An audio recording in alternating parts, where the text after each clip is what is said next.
د افغانستان د کنګل شویو پیسو په اړه تازه او نوی خبر. سلام ستړي مشئ، وخت مو په خیر. پوره جزئیات په پښتو پلس کې را سره وګورئ. پښتو پلس تل ستاسو په چوپړ کې. د افغانستان د کنګل شویو شتمنیو لپاره د سویس د امانت صندوق په جنیوا کې ناسته وکړه. د سویس دولت ویان تایید کړی چې د افغانستان د کنګل شویو شتمنیو لپاره د سویس د امانت صندوق مدیره پلاوي د لومړي ځل لپاره په افغانستان کې غونډه کړې ده.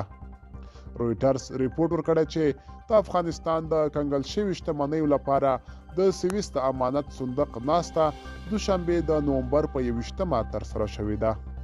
د ریپورټ له مخې دا ناستې د بحث وړ مسایل تر اوسه نه دي په ډاګه شوي.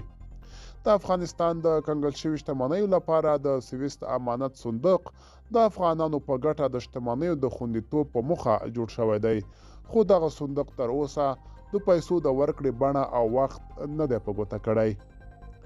ملګرو، دا وه زموږ چمتو شوې ویډیو. د لا ښکلې ویډیوګانو لپاره موږ سره پاتې شئ او تر بیا ښې چارې.